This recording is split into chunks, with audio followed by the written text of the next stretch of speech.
días de parte del Centro de Estudios Orientales, como también de ALADA Perú. ALADA Perú es la sección nacional de la Asociación Latinoamericana de Estudios de Asia y África, que tiene sus gestiones actuales adscritas también a la Pontificia Universidad Católica del Perú.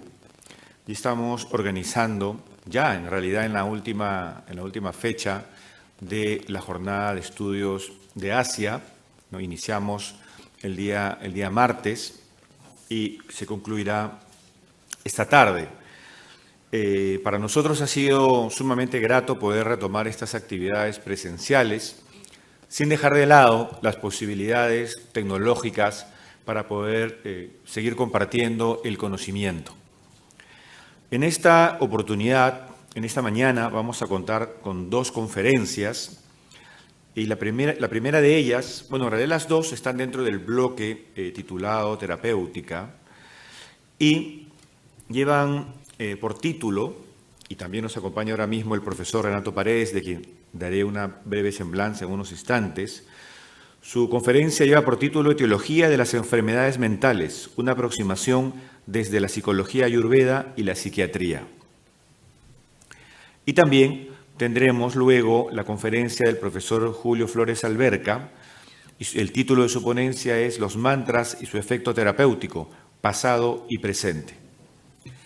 En cuanto al profesor Renato Paredes, que nos acompaña aquí en la mesa, él es docente a tiempo completo del Departamento de Psicología de esta Casa de Estudios, estudiante del doctorado en Neurociencias de la Universidad Nacional de Córdoba y magíster en Ciencias Cognitivas por la Universidad de Edimburgo, especializado en el estudio de las bases cerebrales de las enfermedades mentales, practicante de Shiva Kriya Yoga e instructor del Centro Latinoamericano de Estudios Védicos, CLEF, en el área de Psicología Ayurveda.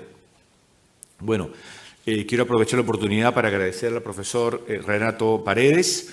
Él ya ha participado también de otros eventos de ALADA Internacional, ALADA Perú, y por supuesto queremos aún más estrechar los vínculos de sus saberes con nuestro Centro de Estudios Orientales. Es una suerte también de darle y de reiterarle siempre la bienvenida a él, como también a otros especialistas académicos en estos temas.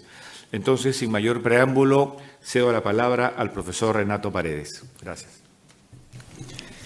Gracias, Ricardo. Gracias a todos los que organizan el evento, a ustedes por estar aquí. Es muy grato para mí estar en este auditorio para contarles de un tema tan importante que me motiva mucho en el día a día como investigador y también como practicante. Les voy a contar brevemente de qué vamos a hablar. Vamos a hablar sobre psicología ayurveda, que es una disciplina que se aboca al estudio de la mente proveniente de los Vedas. Es muy antiguo, tiene más de 2.000, 3.000, 4.000 años. Y vamos a tratar de hacer un paralelo con hallazgos recientes que se están considerando en la psiquiatría de hoy.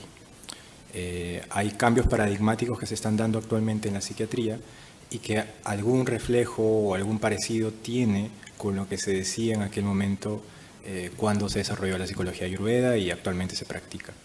Todo lo que les voy a contar nace a partir de mi formación como psicólogo, ahora investigador en neurociencias, me estoy doctorando en eso, y también de mi experiencia como practicante de las ciencias védicas, principalmente el Shiva Kriya Yoga. Soy discípulo de esta disciplina bajo la guía de la madre Shaktiananda. Y esta es una forma tradicional de conocimiento que se otorga siempre por medio de iniciación, ¿no? Es una forma que se transmite como por linajes, por legados. Entonces, de algún modo, en esta ponencia quiero poder estrechar esos vínculos y poder compartir algo en un entorno académico que pueda elicitar una discusión interesante. Entonces, en honra a eso, a cómo es que empecé a estudiar estas ciencias védicas, quiero compartirles esta cita. Ella nos dice: toda esta naturaleza es transformable. Experimenta tu voluntad, si atiendes tu mente, podrás hacerlo sin que te debilite, sin que te domine y mucho menos te gobierne. ¿Por qué pongo esta cita ahora? porque nos habla de que la mente es capaz de transformar la naturaleza. Y eso podríamos llamar, es un axioma de la psicología ayurveda, la relación mente-cuerpo, que es algo que vamos a comenzar a entender, estamos comenzando a entender desde las ciencias de hoy. Como les decía, todo proviene del Sanatana Dharma, la tradición védica. Estamos hablando de una... es difícil rastrear el origen exacto de cuándo es que se originaron estos textos que llamamos Vedas, pero podemos aproximar más de 4.000 años. Y eran textos que hablaban desde el universo hasta las pequeñas cosas. En este esquema podemos ver toda la dimensión que implica el código védico, ¿no? Esta enseñanza milenaria. Hablamos de ciencias del ser, que vamos a llamar a estas ciencias como aquellas que te llevan a desarrollar el potencial último del ser humano, la autorrealización, lo que se entiende como samadhi, realización, nirvana. Entonces hay todos textos ceremoniales de invocaciones a deidades y de cómo funciona ese proceso. Y por otro lado podríamos clasificarlas como ciencias del estar. Ciencias para habitar este mundo, habitar este planeta y poder relacionarnos con el entorno. Dentro de estas ciencias está Ayurveda, pero también está, por ejemplo, el Jyotish, que es la astrología. Son formas de conocimiento para habitar y habitar para alcanzar al ser. Y hago énfasis en esto porque es imposible desligar el conocimiento de los Vedas sin este propósito último, es esta realización. Se habla de que el ser humano tendría este potencial supraconsciente de conectarse con aquello que se entiende como unicidad, como conciencia divina o más simplemente Dios. Y a partir de esa unificación de la conciencia, digamos, de la mente humana con esta conciencia divina, es que surge toda esta sabiduría. O sea, ahí vemos en el gráfico, ¿no? Dice fuente divina, rishis, que serían estos sabios que pensamos están en un alcance superior de conciencia, y de ahí proviene el Veda. Por supuesto, esto es debatible y conversable entre la historicidad de los hechos, pero desde la comprensión védica tradicional, acharyas, se entiende esto. O sea, no es un conocimiento que surge de la experimentación, o sea, no tenían un laboratorio y hacían pruebas y de ahí sacaban sus conclusiones como hacemos nosotros, sino era conocimiento que se obtiene después de estados profundos de introspección, meditación, que lleva a poder de algún modo emanar ese conocimiento. Es como revelación divina, está a ese nivel. Entonces, para curiosos como nosotros queda la pregunta, ¿no?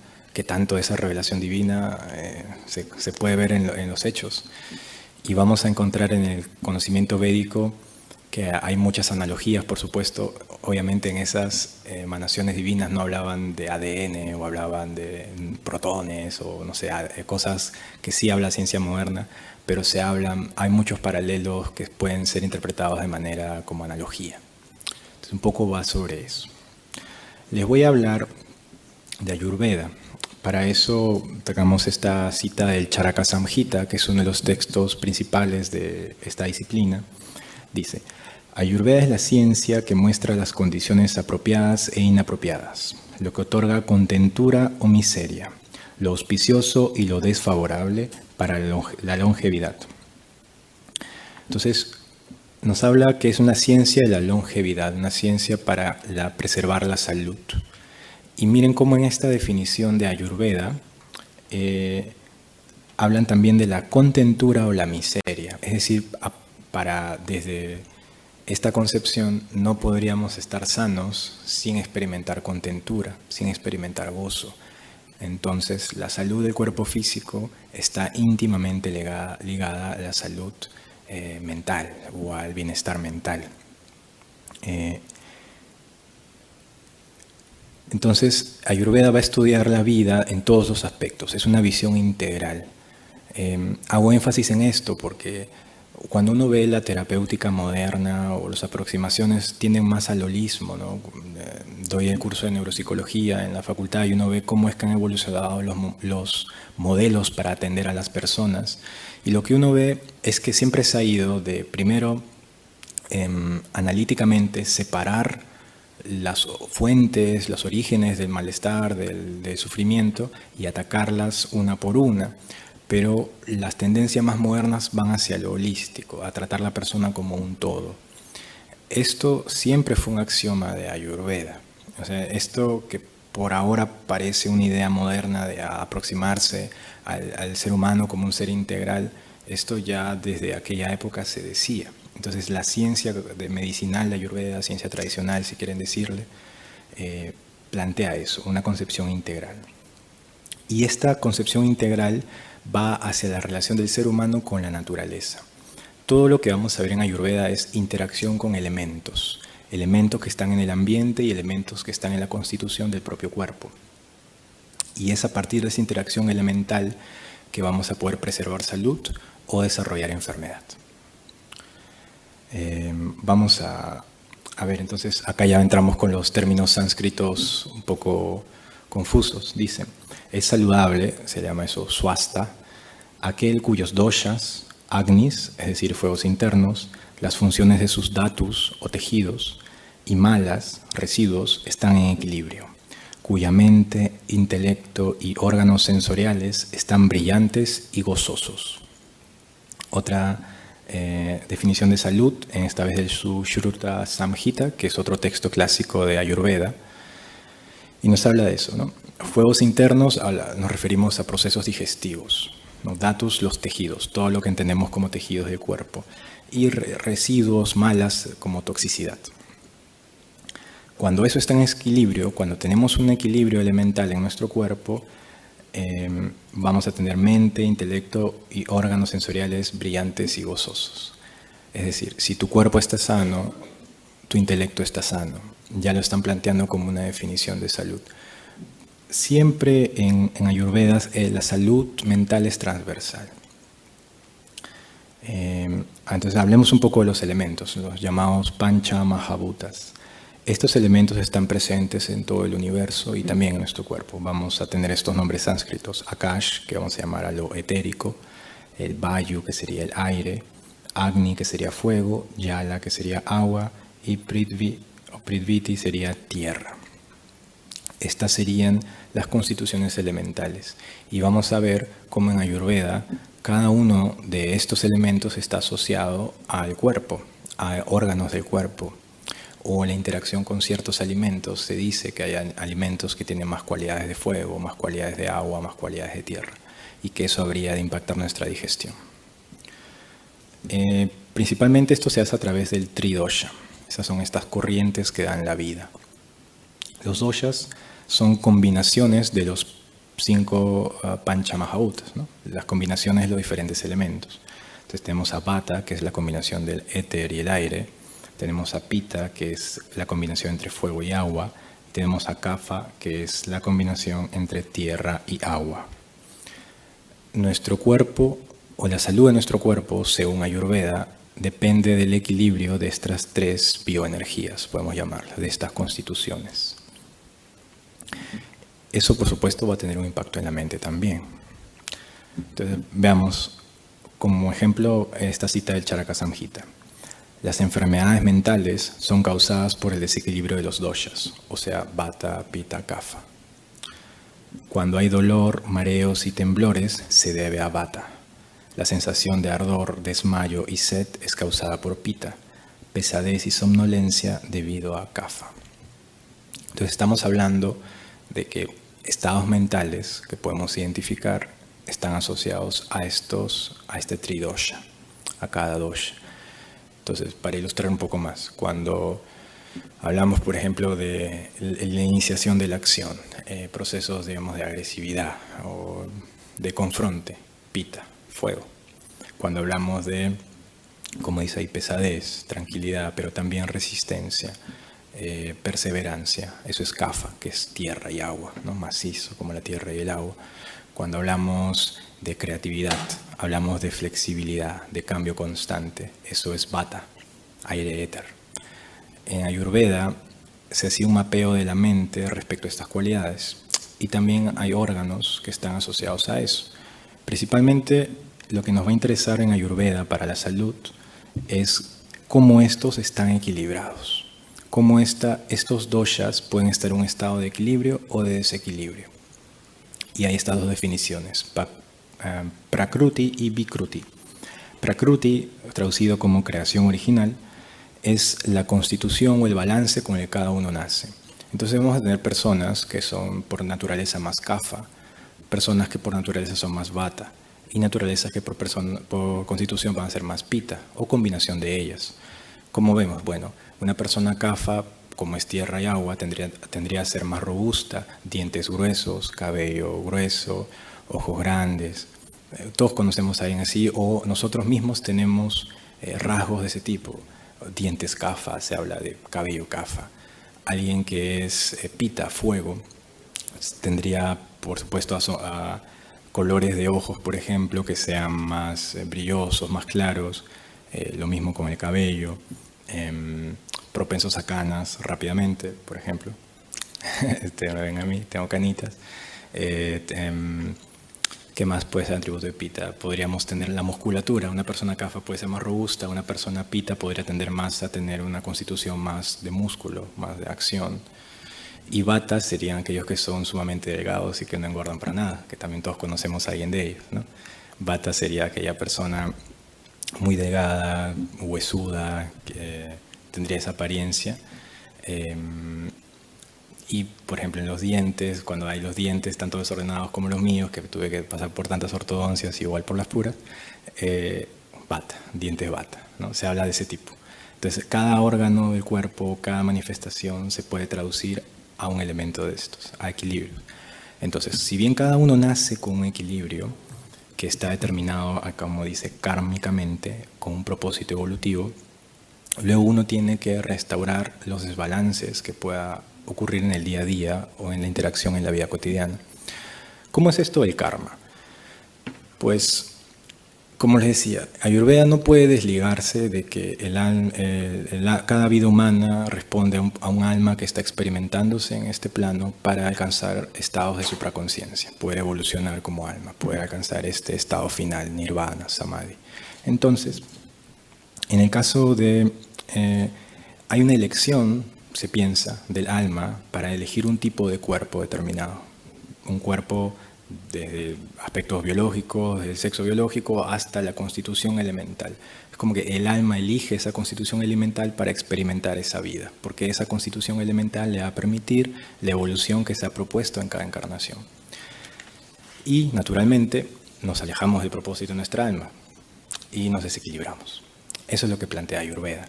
Y a ese desequilibrio se le llama Vikruti, que es lo que es después de la creación.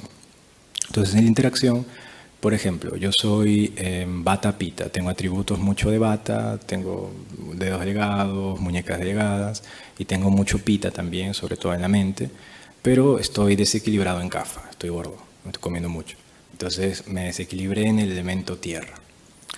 Y así cada uno puede tener una constitución natural, que es la que tú naciste para comenzar a trabajar o para habitar este planeta, y luego se desequilibra por tu interacción cotidiana, eventos que ocurren, etc. Entonces, la salud en Ayurveda, todo este cuento se los doy porque la salud en Ayurveda va a restablecer el equilibrio original. Tú, al haber experimentado el día de hoy, tienes un desbalance de esta tridosha que no corresponde a la composición original con la cual naciste o con la cual conveniste experimentar esta vida, esta encarnación. Entonces, la búsqueda de la salud en Ayurveda es equilibrar este Vikruti, o sea, buscar el equilibrio. Y lo fundamental, ¿cómo es que nos desequilibramos? ¿Cómo es y que nos equilibramos? Por medio de la digestión. El principal proceso es la digestión en Ayurveda. Y se le llama Agni. Agni significa fuego. Entonces, el proceso de la digestión es aquel por el cual puede ser que las doshas se acumulen en el cuerpo donde no tienen que acumularse o se comiencen a desequilibrar. Entonces dice ahí, las enfermedades empiezan cuando Agni se desequilibra. Y no es, es importante lo que se come, porque lo que se come va a impactar en tu digestión, pero no solo eso, también importa cómo digieres. Porque puedes comer algo que quizá no sea tan propicio o saludable para ti, pero sobre todo es importante cómo lo digieres. Y hay un montón de componentes, un montón de factores que van a impactar en tu condición, incluyendo los mentales, y de eso vamos a hablar. aquí es un esquema del origen de la enfermedad en Ayurveda. Esto de todas las enfermedades, ¿no? Primero vamos a hablar de la etapa 1, Sanchaya, que es la acumulación del tridosha. Comienza a haber acumulación en los órganos de la digestión. Así, los 3 principales órganos de digestión, que son los centros de salud en Ayurveda, son el estómago, el intestino grueso, el intestino delgado. En el estómago es regido por kapha. El intestino delgado es regido por pita y el intestino grueso es regido por vata. Digo regido porque es como su casa. Entonces, cuando hay desequilibrio de vata, desequilibrio de aire, es porque hay un desequilibrio en el intestino grueso. Cuando hay un desequilibrio de kapha es porque hay un desequilibrio en el estómago. De esa manera hacen ese mapeo. Entonces, la primera etapa de la enfermedad es que se acumula, hay un exceso de esa dosha, exceso elemental en el órgano en el cual rige.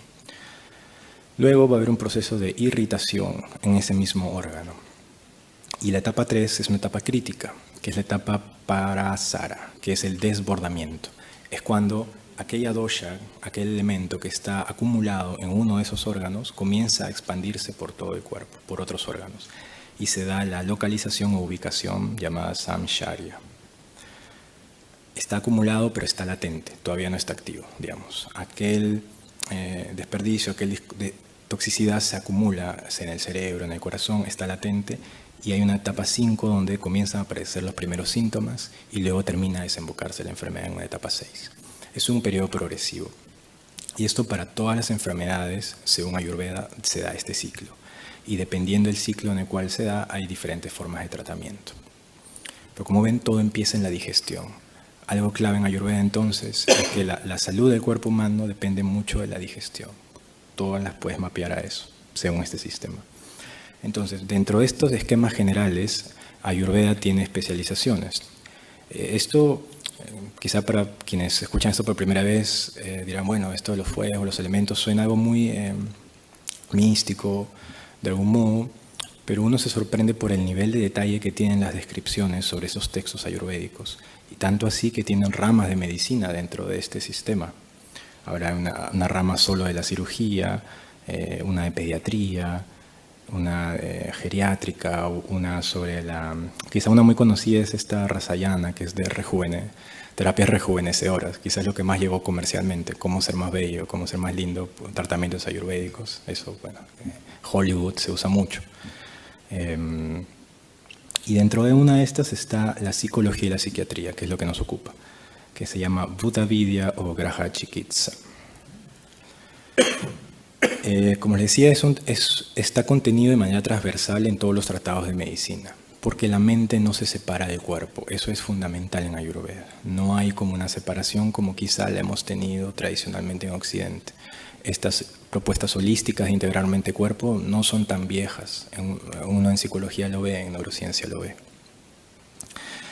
¿Y de qué se ocupa este Graha Chikitsa o Bhuta Vidya? Dice, contempla el estudio, prevención y tratamiento de los desórdenes mentales producidos por el karma. Nuevamente aparece el karma. O sea, no puedes desligar la naturaleza evolutiva de la vida humana como proceso de alma del desorden mental.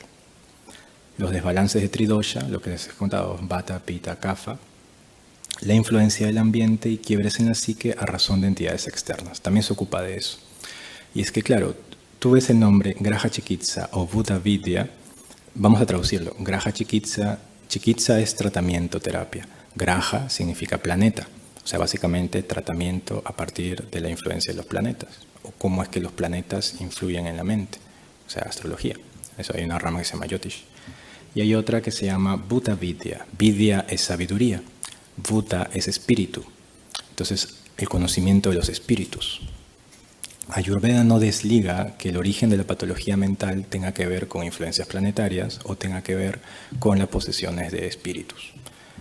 De eso no nos vamos a ocupar hoy. Hoy nos vamos a ocupar de los factores endógenos, que son principalmente los digestivos, con los cuales la ciencia moderna puede conversar más. Pero sepan que desde Ayurveda, así como no se puede desligar la noción de una evolución del alma, tampoco se puede desligar la noción de una influencia externa, sean planetas, espíritus que pudiesen impactar en la mente. Sobre eso también hay mucho escrito y quizá podría ser tema de alguna otra ponencia, pero hoy nos vamos a enfocar de la mente y la digestión. Bueno, esto ya se los conté. Lo importante es que este es, como me dice Ayurveda, bueno, no sé la cronología, pero es de los sistemas medicinales más antiguos junto con la medicina china. Y es de las primeras formas de psicología conocidas por la humanidad. Un aspecto también importante para la mente, esto en general, así como hay tridosha en todo el universo, también hay mahagunas, las cualidades de la creación en todo el universo, pero en la mente son particularmente importantes. Estamos hablando de sattva, rajas y tamas. Son principios, cualidades que tiene todo lo presente, todo lo creado. Sattva sería el principio de armonía, pureza, conciencia. Rajas sería el principio de acción, turbulencia y emoción. Y tamas sería el principio de resistencia, inconsciencia y oscuridad. Para explicarlo más, tamas sería aquello que va hacia la inercia, lo podrido, alimentos damásicos, carroña, cosas fermentadas. Rayas serían, si hablamos de alimentos, ¿no? Rayas serían alimentos estimulantes, picante, ají, pimienta. Sattva hablaría cualidades más sutiles. Hablaríamos, no sé, pues nueces, frutos secos, cosas de ese tipo. Ahora, ¿cómo eso se manifiesta en la mente? ¿Qué es lo que nos ocupa? Tamas tendría que ver con el letargo, con la inacción. Rayas tendría que ver con procesos de mentes muy penetrantes, muy intensas. Pensamientos que desbordados podrían convertirse en obsesiones, en iniciar acción. Y sattva tendría que ver con procesos creativos, con procesos de gozo y contemplación. Entonces la mente puede habitar en diferentes momentos estas tres cualidades y las expresamos constantemente. La patología, según Ayurveda, se da cuando estamos oscilando entre tamas y rayas, cuando vamos desde el letargo hacia la compulsión. Cuando uno alcanza el estado de samadhi, la realización, uno alcanza sattva. Esa es la idea. Entonces, si el proceso de salud mental, entonces va desde pasar de tamas hasta sattva. Sattva siendo nuestro objetivo último. Por supuesto, nuestras sociedades hoy fomentan que estemos más bien en rayas o tamas, una actividad constante, resolver la presión de competir. Eso es algo constante. Entonces es difícil llegar a sattva. Y cuando no logramos competir bien, terminamos en tamas, nos deprimimos, nos quedamos aletargados. Entonces, ¿cuál es el origen endógeno de las enfermedades mentales en Ayurveda? Que es lo que les estaba diciendo, lo que puede estar dentro del cuerpo. Sería la interacción entre las doshas, las constituciones elementales, Vata, Pitta, Kapha, y cómo éstas se manifiestan según sus cualidades de creación, las mahagunas. Entonces hablamos de Vata, un Vata que en un estado sádvico expresaría creatividad, ingenio, flexibilidad. En un estado tamásico podría comenzar a expresar ansiedad e hiperactividad. Desequilibrios de Vata tamásico. Pitta, que en estados sádvicos puede ser liderazgo, claridad mental, dirección precisa, acción correcta. En tamas podría experimentarse como agresividad, violencia. Incluso en estados de tamas, lo antisocial, lo transgresor, lo psicopático tendría que ver con un Pitta desequilibrado. Entonces es el mismo elemento que te puede llevar a experimentar liderazgo cuando está desequilibrado, y tamásico podría llevarte a experimentar transgresión de la ley, ¿no?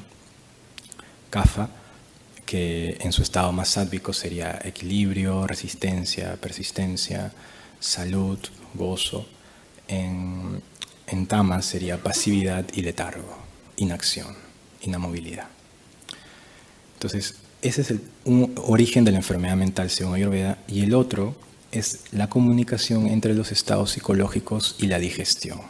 Es decir, procesos mentales impactan la digestión y la digestión puede impactar los procesos mentales. Y de eso principalmente es lo que vamos a hablar. Antes de pasar, ya les hablé de todo Ayurveda, todo lo que viene ahora es ciencia, ¿no? Pero antes de hacer esa transición, les quiero contar esta cita de Swami Shivananda Sarasvati. Él es médico, fue médico, ya murió, ¿no?, hasta los 37 años, médico occidental como los que conocemos, y luego alcanzó un estado de conciencia superior, se dedicó a la vida espiritual y luego comenzó a escribir la Ayurveda.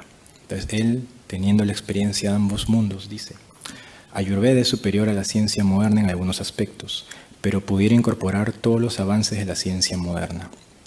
Por el contrario, la ciencia moderna no puede adoptar todo lo que Ayurveda enseña, a menos de que acepte la existencia del Atman, la supraconciencia, conciencia única, la posibilidad de alcanzar eso, en el ser humano como el director de los procesos de la vida. Es decir, Ayurveda podría incorporar avances de la ciencia moderna dentro de su concepción más macro, pero la ciencia moderna no acepta Ayurveda porque tiene estos planteamientos filosóficos trascendentes. Entonces, ¿qué dice la psiquiatría hoy? Este paper que está aquí se publicó hace menos de un mes o 2 meses, lo vi recientemente y lo consideré muy elusivo para lo que vamos a hablar. En psiquiatría estamos en una crisis paradigmática. En general, las clasificaciones de los manuales psiquiátricos responden a criterios estadísticos que no necesariamente se corresponden a evidencia experimental comprobable. Si ustedes hablan con cualquier psiquiatra, les va a decir que los manuales no son perfectos, pero ayudan en algo. Pero sí hay una carencia de base experimental para poder clasificar las enfermedades mentales. Y hay disciplinas como la psiquiatría computacional, en el área que yo trabajo, que buscan hacer eso, buscan darle una base biológica a las clasificaciones de las enfermedades mentales. Y dentro de los cambios paradigmáticos que está habiendo en la psiquiatría, hay este tipo de evidencia. La salud de los sistemas metabólico, hepático e inmunitario es un marcador de la enfermedad mental. Y miren este cuadro, no sé qué tanto se pueda ver a distancia, pero básicamente lo que hicieron es comenzaron a analizar la salud de los órganos y según el estado de salud de los órganos comenzaron a clasificar a las personas, si tenían esquizofrenia, si tenían trastorno bipolar, si tenían depresión, si tenían trastorno generalizado de ansiedad. ¿Qué encontraron? Solo en el caso de la esquizofrenia, la salud del cerebro es importante para clasificar entre una persona que tiene esquizofrenia y una persona que no tiene esquizofrenia. En todas las demás enfermedades que he mencionado, trastorno bipolar, depresión, ansiedad, el cerebro es de los últimos de la fila. Tú puedes clasificar a una persona que tiene depresión, trastorno bipolar, ansiedad, con la salud del sistema digestivo y con la salud general también músculo-esquetal. Entonces, ¿cómo es eso? En la depresión el cerebro no es lo principalmente impactado, en la ansiedad tampoco. Y es que el paradigma imperante es psiquiatría, es neuropsiquiatría. Psiquiatría es la salud del cerebro, expresa la salud mental. Según esta evidencia, y esto ya no es Ayurveda, esto es Journal de Psiquiatría, estaría más relacionado a la salud de los órganos. Estamos entrando a comenzar a revisar ese tipo de planteamientos. Y este es cómo así la salud de los órganos estaría relacionada a eso. Hay un eje microbiota intestino-cerebro, que esto ya aquí les hablo como científico, me parece fascinante. Es una de las cosas que nos sorprende cuando hace investigación científica. Partamos de algo. Cuando piensa en sistema nervioso, piensa en el cerebro principalmente o las vías nerviosas. Pero hay un sistema nervioso que se llama sistema nervioso entérico que recubre el tracto gastrointestinal, desde la boca hasta el ano. Todo eso tiene inervaciones nerviosas. Tiene inervaciones, tiene neuronas que se comunican con el cerebro eventualmente. En ese sistema entérico se le llama segundo cerebro. ¿Por qué se le llama segundo cerebro? Por la cantidad de neuronas que tienes, de hecho tienes más neuronas ahí que en la médula espinal, y por la cantidad de neurotransmisores que tienes. Tienes más de 30 tipos de neurotransmisores que operan ahí, incluidas dopamina, serotonina, oxitocina, glutamato, GABA, que son como neurotransmisores muy conocidos. Acá veo varios de mis alumnos de neurociencias, pero se acuerdan de lo que les dije en clase. Y son neurotransmisores que también encontramos en el cerebro. Y lo que me parece a mí más fascinante de todo esto es que la concepción clásica de neurociencia es que los neurotransmisores se sintetizan por grupos de neuronas ubicados en puntos específicos del cerebro. ¿Qué se ha encontrado con estos estudios de 10 años últimamente, hasta ahora?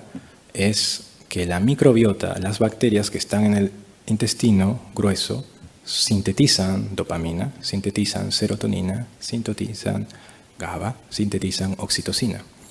Es decir, no solo las neuronas producen estas sustancias que son importantes para regular el comportamiento, sino son bacterias que viven en nuestros intestinos. Eso cambia totalmente el paradigma de cómo entendemos el comportamiento humano y cómo entendemos la salud mental. Todavía es una investigación incipiente, ojo. Es una investigación que se puso muy de moda en los últimos 10 años. Y por tanto, cuando uno abre un libro de texto de neurociencia de fecha 2022, esto todavía ni aparece, porque está muy experimental, pero es muy prometedor. Entonces, estos microorganismos que están en el intestino, que son producto, por supuesto, de la digestión, producto de la interacción, lo que te alimentas, no tienen otro origen, regulan la comunicación entre el sistema nervioso entérico y el cerebro, y el sistema inmunitario, y el sistema inmune, el sistema metabólico. Y aquí hay una conexión que es particularmente importante, que es el eje hipotálamo, glándula pituitaria y glándulas adrenales. ¿Qué tiene este eje? Este eje permite regular procesos como el estrés. ¿Y qué se ha encontrado en este tipo de investigación? Que aquí, si ustedes ven, hay una barrera. El intestino tiene varias capas. Hay una capa más interna donde están estas bacterias, estos microorganismos, y hay una capa que está más interna, y ahí en esa capa interna están las neuronas aferentes y eferentes. El proceso de permeabilidad intestinal está modulado por estrés, justamente por influencia del cortisol, que es liberado por estructuras cerebrales que van por la glándula pituitaria y que terminan desembocando en el intestino. Entonces, en momentos de estrés profundo, las bacterias y toxicidad que estén en el organismo comienzan a filtrarse. ¿Y qué pasa cuando comienzan a filtrarse? Que es lo que aparece en la imagen. Comienza a debilitarse la barrera hematoencefálica, que es la barrera de protección de toxicidad en la sangre hacia el cerebro. También comienza a haber procesos de neurodegeneración. Las neuronas comienzan a intoxicarse y hay reactividad de las glías. Las glías son como las células de soporte que se encargan de eliminar desechos. Básicamente, con procesos de estrés intensos, nuestro cerebro comienza a intoxicarse y comienza a recibir señales que no debería recibir por efecto de esta permeabilidad intestinal. Hay marcadores concretos de enfermedades con esta relación bidireccional entre intestino y cerebro. Por ejemplo, ya se encontró, principalmente estudios con ratones, que el origen del Parkinson tiene que ver, antes de ocurrir muerte celular en la sustancia negra, que es la que produce dopamina, tiene que ver con problemas de movimientos intestinales y de problemas de dopamina en el intestino. Hay altas correlaciones también entre aquellos que tienen el síndrome del intestino sensible, no me acuerdo el nombre exacto, con experiencias traumáticas en la infancia, o sea, eventos estresantes muy complejos. Hay una asociación entre eventos de trauma y desbalances digestivos que luego se traducen en desbalances cerebrales y comportamentales. Principalmente todo esto se ha hecho con ratones. Ahí se ve en la imagen un ratoncito porque la ciencia moderna procede de esa manera. Básicamente le hacen lavados gástricos a ratones o les cortan el nervio vago para ver cómo es que funciona la interacción entre el intestino y el cerebro. Y a partir de eso, por ejemplo, hay un estudio muy interesante en el que con esta primera bacteria que aparece acá, Lactobacillus ravioris, si mal no me equivoco, que se encarga de sintetizar la oxitocina en los intestinos, cuando se elimina esa bacteria, los ratones eran menos sociables, mostrando algún tipo de comportamiento similar al autismo. Entonces, tu nivel de sociabilidad parecería depender de la oxitocina que sintetiza una bacteria que tienes en el intestino. No sé si se habían puesto a pensar en algo de eso. Ese son el tipo de preguntas que se está haciendo la neurociencia moderna y la psiquiatría para dar cuenta de las enfermedades mentales. Como les digo, todavía es incipiente, pero tiene paralelos interesantes. Para poder hacer ahora esta discusión, ¿qué tanto se parece lo que dice Ayurveda con lo que está diciendo estas ciencias ahora? Vamos a hablar de mano absada, trastorno depresivo.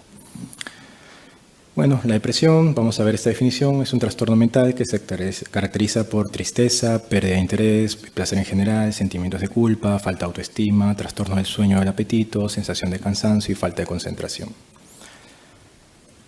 En Ayurveda, ¿qué es lo que produce la depresión? Un desequilibrio en el intestino grueso, Manojava Srota, y Mayadatu, el tejido nervioso, por desequilibrios de Kapha y Vata.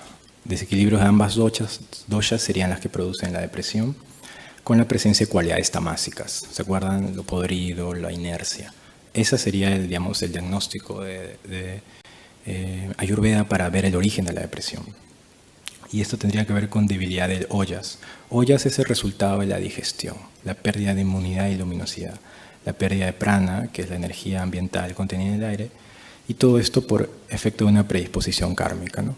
Que bueno, si lo queremos traducir al lenguaje moderno podría ser, bueno, básicamente la biología que tienes, el ADN con el que se conforma tu cuerpo.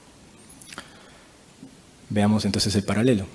Para esto me estoy basando en esta referencia de Steer, que es un médico ayurveda que, bueno, tuvo la idea de la ponencia antes que yo, o mejor dicho, yo tomé la idea de la ponencia de él, tengo que darle crédito.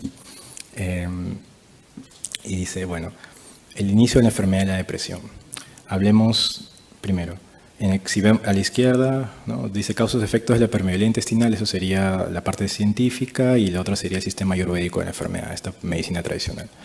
Factores de estilo de vida, alimentación y ambientes asociados a disbiosis intestinal. Disbiosis intestinal se refiere a desequilibrios microbióticos, más, menos, muerte de ellos, etc. ¿Qué causa Ayurveda la disbiosis intestinal? Ellos, la dieta empobrecida, el estrés, trauma, falta de ejercicio y sueño inadecuado. Todo eso haría que haya desbalance de dosha en el intestino. Por eso hay un proceso de acumulación y agravación del dosha en el tracto gastrointestinal. Luego, esta disbiosis microbiana, el desbalance de microbios, haría que se permee el intestino, lo cual permitiría una liberación de toxinas en el torrente sanguíneo. Eso se corresponde con lo que en Ayurveda se habla del proceso de desbordamiento. ¿Se acuerdan cuando vimos las 6 fases de la enfermedad? Había una fase de desbordamiento cuando irradia todo el cuerpo. Hay un paralelo. Entonces estamos viendo, no sabemos si los acharyas se referían a eso, parece que sí, pero hay un paralelo entre cómo es que el intestino comienza a permearse por el cuerpo. Luego dice, respuesta inflamatoria a la permeabilidad intestinal que provoca la liberación de citoquinas. Citoquinas serían son una sustancia inmunitaria que marcan la inflamación. Empiezan los procesos inflamatorios, proinflamatorios con las citoquinas.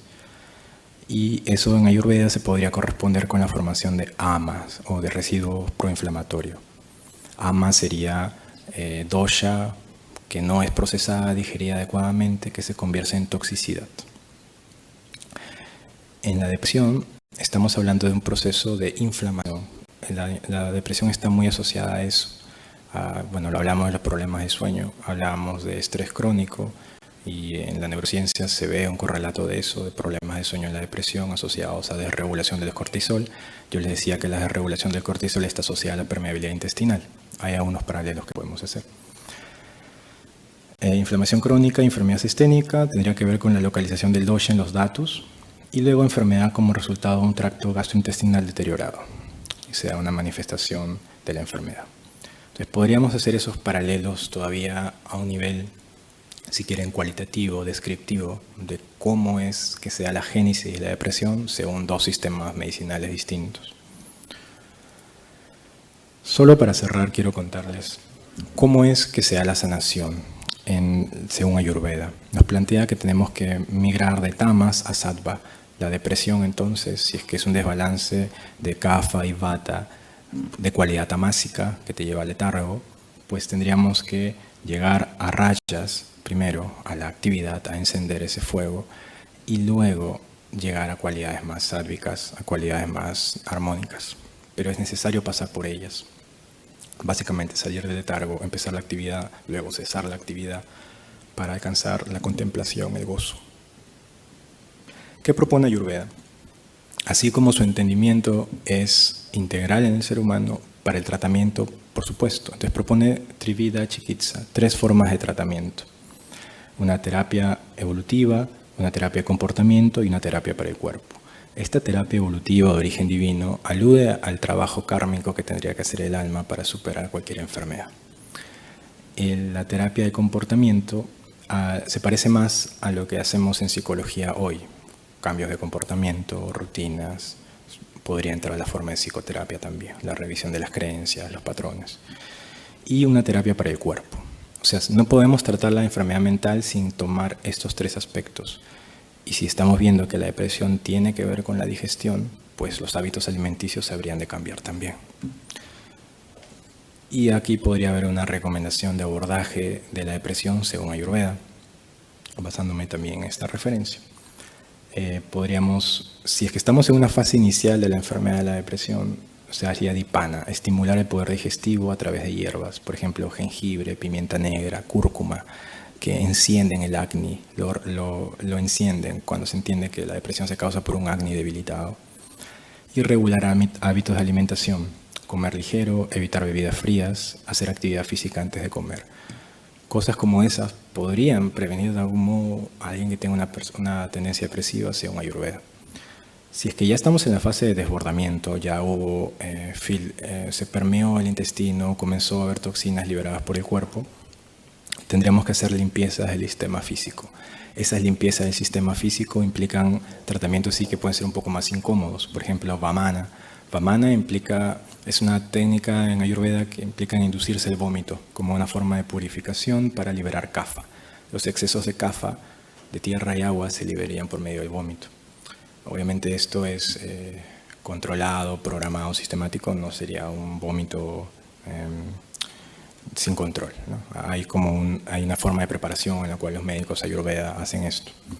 Otra es Nyasa, que es introducir aceite o sustancias por los canales nasales, para eso purificar los órganos sensoriales. Y también Abhyanga, que son formas de masajes, usualmente masajes con aceite de ajonjolí, para movilizar el kapha acumulado en el cuerpo. Entonces, como en Ayurveda, primero el tratamiento del cuerpo. El origen de la enfermedad, si es la digestión, si es que el origen de la enfermedad es el desbalance de los doshas, pues hay que atacar todo el cuerpo. Luego el comportamiento. Nuevamente, actividad física, despertar antes del amanecer, exposición al sol, formas de hatha yoga, ¿no? Las posturas. Todo esto podría servir para que con el comportamiento contrarrestar el kapha.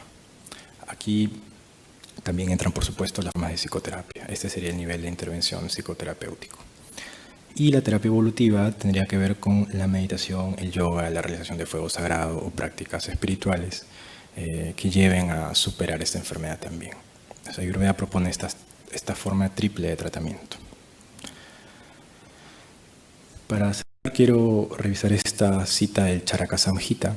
Dice, moksha, la liberación, o sea, el nirvana, únicamente es posible en ausencia de rayas y tamas, ¿no? La sobreactividad o la inercia, la destrucción de los registros de vidas pasadas y el desapego a cualquier lazo.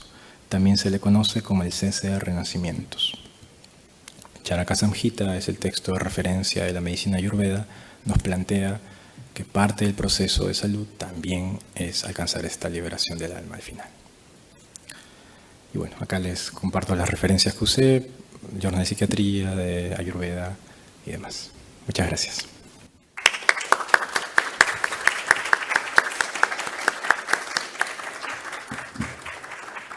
Muy bien, agradecemos al profesor Renato Paredes por tan interesante conferencia. Pasaremos a la siguiente y luego habrá la ronda de preguntas, tanto para la primera como para la segunda ponencia. Quisiera dar algunas palabras referentes a él. Él es magíster en investigación musical por la Universidad Europea de Madrid. Asimismo, posee estudios en la Kyunghee University, Seúl, Corea del Sur, y en el Berklee College of Music de Boston. Actualmente es docente del Centro de Estudios Orientales y director de la Asociación Cultural Quarter Note. Él nos presentará la ponencia que lleva por título Los mantras y su efecto terapéutico, pasado y presente. Le cedo la palabra. Gracias, Ricardo. Bueno, muchas gracias por estar presente en exposición y asistir también a todo el evento esta semana. Mi ponencia va a tratar sobre los mantras, buscando mostrar un poco la evolución que ha tenido a través del tiempo en cuanto a los efectos terapéuticos, ¿no?, de esta práctica. Yo soy músico y mi exposición y mi abordaje de este tema va a ser desde esa perspectiva, ¿no? No voy a entrar tanto al aspecto filosófico o místico, sino más al aspecto sonoro y musical, que es mi especialidad.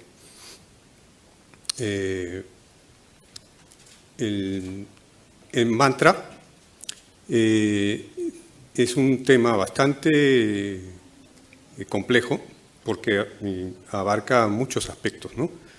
Y dentro de lo sonoro tiene también muchas implicancias, ¿no?, con distintas escuelas dentro del hinduismo. Entonces voy a hacerles una pequeña introducción de los conceptos que giran en torno a los mantras, y después voy a pasar más al aspecto terapéutico.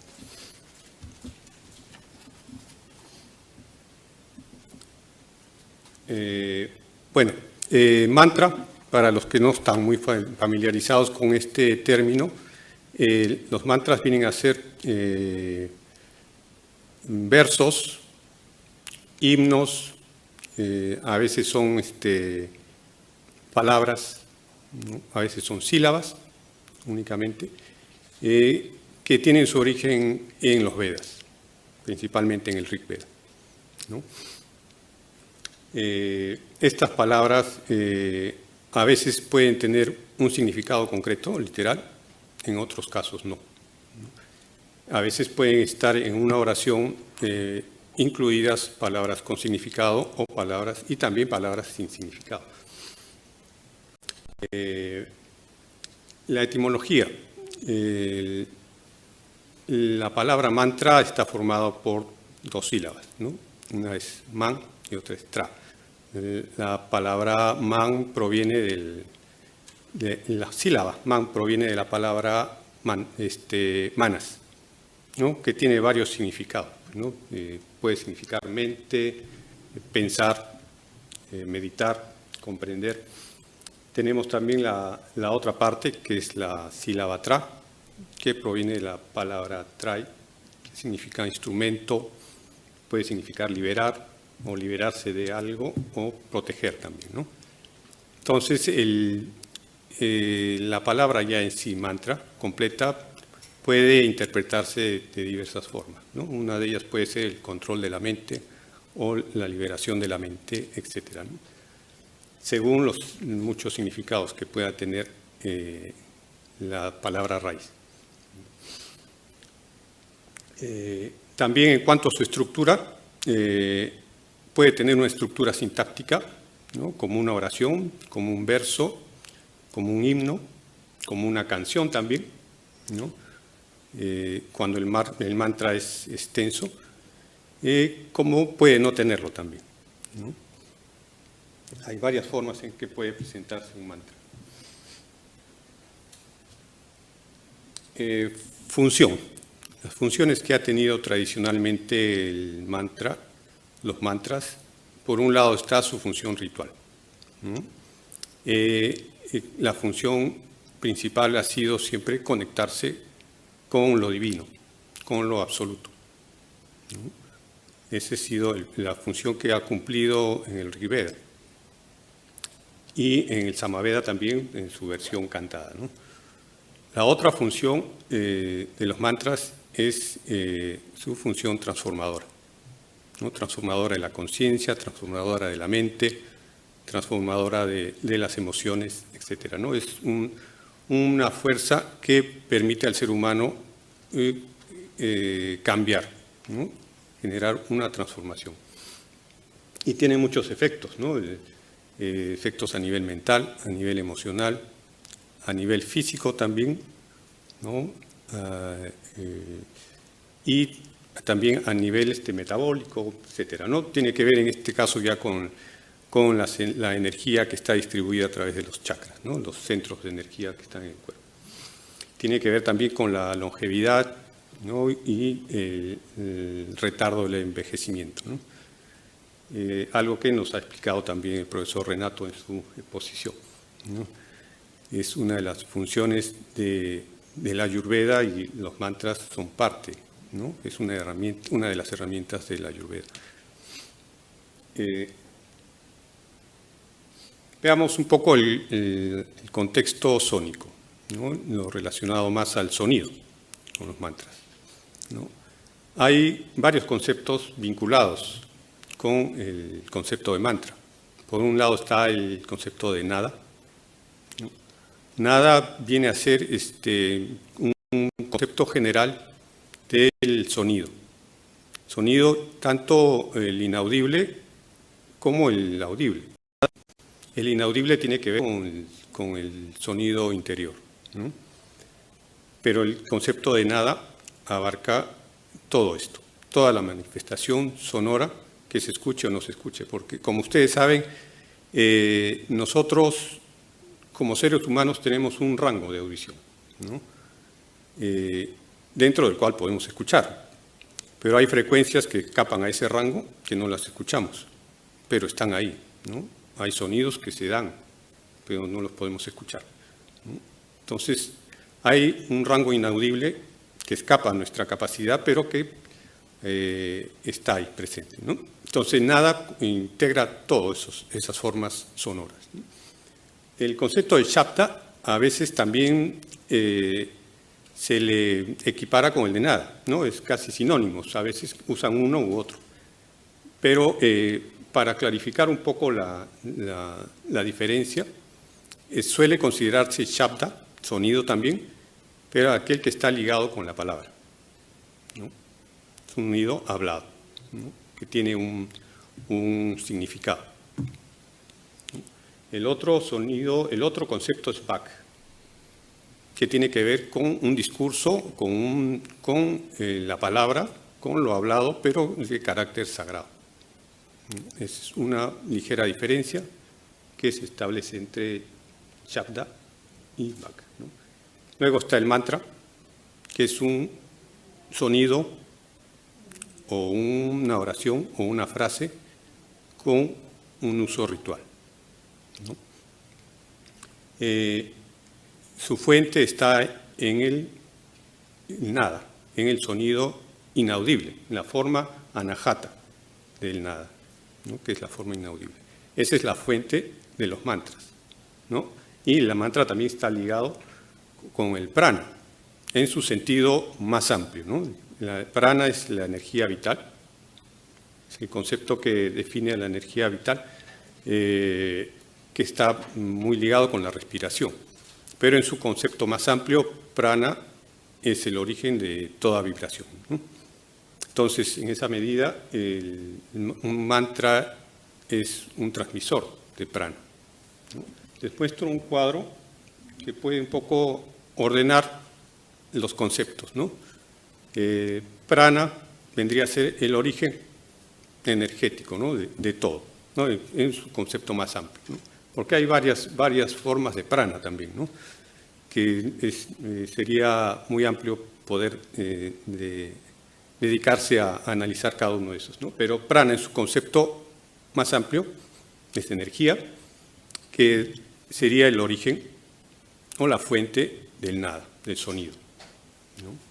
Sonido también como un concepto amplio. Y a partir del nada es que se genera el Shabda, que es el sonido hablado. Y a partir del Shabda se desarrollaría el Vak, ¿no? Que son discursos sagrados. De ahí provendría el mantra, o los mantras, ¿no? Como sonidos, palabras, rituales. Y de estos mantras, el principal es el Om, ¿no? Om es el sonido que está ligado con la creación de todo, la creación del universo.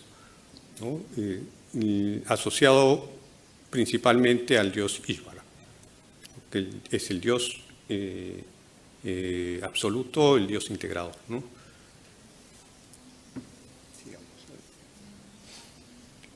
Los mantras en el Ayurveda. La Ayurveda, como lo ha explicado colega Renato, es la medicina tradicional de la India, ¿no? Que tiene muchísimos años, ¿no? de desarrollo y que hasta la actualidad se viene utilizando. Hay muchas herramientas o métodos que utiliza la Ayurveda, ¿no? Para sus tratamientos, sus abordajes, ¿no? Unas son las hierbas, otras son las dietas, o sea, las recomendaciones alimenticias. Está la pancha karma, un tipo de desintoxicación gástrica o digestiva, que también lo ha mencionado Renato con otro nombre, ¿no? Me imagino que tiene varios nombres, ¿no? Pero es un tipo de desintoxicación. También está el mani, que es el uso de gemas, y finalmente está la meditación, ¿no?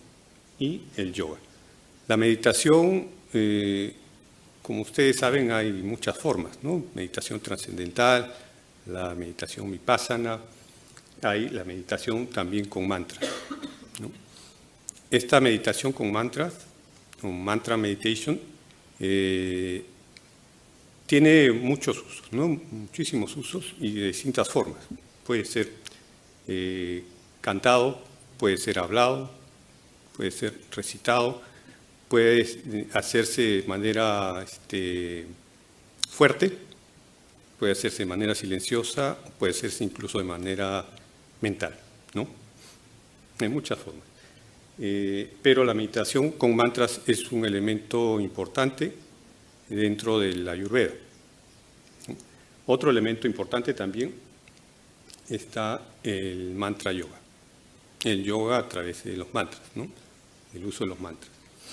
También a veces se le llama Shabda Yoga, por lo relacionado al sonido hablado. También el Nada Yoga, que es el yoga del sonido interior, un tipo de yoga específico, que lo que busca es que la persona, a través de la concentración, logre captar el sonido que cada persona tiene, sonido interno. Eso requiere un proceso, ¿no? Un proceso determinado para poder alcanzar esa percepción del sonido interno de cada uno, ¿no? Pero en este Nada Yoga, el inicio de la práctica del Nada Yoga también implica el uso de mantras, ¿no? Mantras, sobre todo como el Om, o mantras que usan las villas, ¿no? Las sílabas primarias, ¿no? Entonces, ahí nos vamos acercando un poco al uso medicinal o el uso tradicional de los mantras dentro de la Ayurveda, ¿no? Acá hay un cuadro un poco aproximado de cómo sería dónde se ubicaría los mantras dentro del contexto de la Ayurveda, ¿no? Es más o menos lo que les he explicado hace un momento, solo que he puesto en un gráfico, ¿no? Como pueden ver, en la Ayurveda se usa el yoga y por un lado está el Nada Yoga, que es la escucha del sonido interior, un yoga bastante específico que a veces se incluye dentro de la práctica del Hatha Yoga, ¿no? Los que practican Hatha Yoga pueden, ¿no? Llegar a practicar también este tipo de yoga. Otro tipo de yoga relacionado al sonido interior es el Ati Yoga, es un tipo de yoga budista, ¿no? Que tiene más o menos la misma finalidad. Están los cantos de mantras, el Shabda Yoga, que ya les mencioné, y por otro lado también dentro del yoga está el canto de ragas, ¿no? Eso ya no tiene que ver con mantras propiamente, sino con notas musicales, con melodías, ¿no? Las ragas vienen a representar las melodías dentro del sistema musical indio. El sistema musical indio está conformado por dos elementos, las ragas y la tala. Las ragas son las melodías, todo el sistema de escalas y de modos. Las ragas son los modos, ¿no? Y la tala, que es el sistema rítmico. Entonces, dentro del yoga también se usa en algunos casos el canto de ragas, ¿no? Pero bueno, ese no es el tema de esta charla, sino lo relacionado a los mantras. Sigamos avanzando. Dentro de los mantras más populares, tenemos los que están constituidos por villas, ¿no? Villas es el elemento más pequeño de un mantra, ¿no? Es la sílaba semilla, ¿no? Que puede ser una letra del alfabeto sánscrito. El sánscrito es considerado un idioma sagrado. Entonces, todas sus letras, sean vocales, semivocales o consonantes, son sagradas.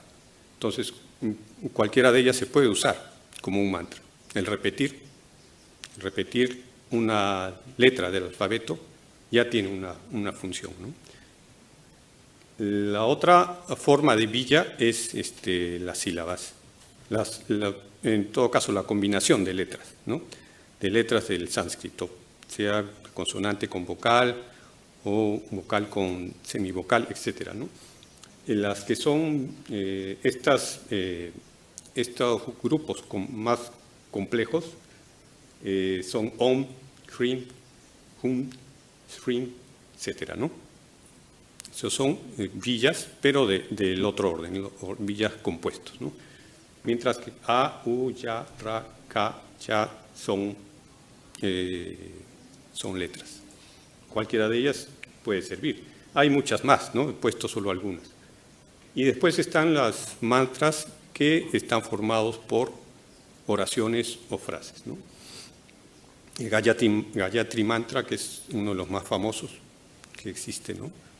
Que proviene del Rigveda justamente. Y están los demás, Om Mana Shivaya, Hare Krishna también, que es muy conocido. Acá en el Perú se suele cantar mucho, ¿no? En los templos de los devotos de Krishna cantan mucho este mantra, ¿no? También Govinda, Jaya y los demás que ven ahí, ¿no? En la época en que yo tenía un grupo musical con el que interpretábamos música de distintos países de Oriente. Cuando nos tocaba interpretar música de la India, tocábamos varios mantras y cantábamos, ¿no? Todo el grupo tocaba y cantaba. Uno de ellos era el Govinda Jaya, ¿no? Y además de otros. Sigamos avanzando. Les comento ahora aquí a esta cantante, Virshima Bahadurji. Es una cantante especializada en canto de mantras, canto de ragas también, ¿no? Ella es el origen de su familia es de la India, del norte de la India, pero ella nació en Trinidad y Tobago. Y se las menciono acá por algo especial, ¿no? Ella, en este enlace que ven ahí, Spotify, ella tiene algunos mantras que interpreta, ¿no? Lo pueden ustedes buscar y van a encontrar varios mantras, entre ellos el Gayatri Mantra y algunos que les he puesto, ¿no? Hace un momento. Pero les menciono a esta cantante porque hay muchas, pues, ¿no? Hay muchas cantantes que se podrían mencionar. Pero les menciono a esta intérprete porque ella tiene un vínculo con el Perú muy estrecho. Ella estuvo aquí a principios de este siglo, ¿no? El 2005 me parece. Ella es, además de cantante, es educadora, ¿no? Y ella estuvo acá en el Perú como parte de un proyecto educativo del gobierno de Canadá, que ella vive en Vancouver, en Canadá. Y en ese momento, en ese lapso de tiempo, conoció a su esposo actual, ¿no? Que es un peruano, un piurano. Y allá ellos viven, tienen sus niños, ¿no? Viven en Vancouver, pero ella sigue con su actividad. Entonces, ella ha venido a Perú varias veces por la familia de su esposo, ¿no? Y en algunas ocasiones ha dado algunas conferencias, ha hecho algunas pequeñas presentaciones y bueno, ella sigue haciendo esa actividad, ¿no? Ustedes pueden buscarla en Facebook y van a encontrar su página y pueden seguir sus publicaciones, ¿no? Ella habla español bastante bien, a pesar de que no es su idioma, y puede ella responderles o tener contacto con ustedes, ¿no? Ella es especialista en canto de mantras y canto de ragas, por si acaso. Bueno, vamos a la parte de la ciencia. Los mantras, así como las ragas también, han sido estudiadas por la ciencia desde hace mucho tiempo, ¿no? Hace muchísimos años ya. En el caso específico de las mantras, hay estudios de los años 70, los años 80, ¿no? Ha habido ya estudios que han tratado de descubrir o de confirmar los efectos, ¿no?, terapéuticos de los mantras. En este siglo ha habido varios, sobre todo en el lapso del 2016 y 2017-18, ha habido muchos estudios, ¿no?, relacionados con los mantras. Acá les muestro algunos, están también los autores, ¿no?, y el año, y el país, ¿no? Les menciono cosas que se han comprobado, ¿no? Se han comprobado dentro de la práctica de mantras en la muestra, ¿no?, que se ha utilizado. Incremento significativo de las ondas alfa, implicando un estado mental más relajado y en paz que facilita el control del estrés, la depresión y la tensión, ¿no? Es un estudio realizado por especialistas de la India en 2022. Estoy comenzando de lo más reciente, ¿no? Disminución de la ansiedad y el agotamiento, ¿no?, por especialistas de Irlanda, y el otro estudio por especialistas de Estados Unidos. Aquí les estoy marcando de manera especial a la doctora Jill Borman, que les voy a mencionar después. Después, también otro estudio del 2017 encontró que los mantras proporcionaban mayor oxigenación del cerebro, reducción del ritmo cardíaco, disminución de la presión arterial, ¿no?, etc. Estos son marcadores biométricos que permiten establecer una relación entre esta práctica y un efecto en el organismo, ¿no?, un efecto positivo.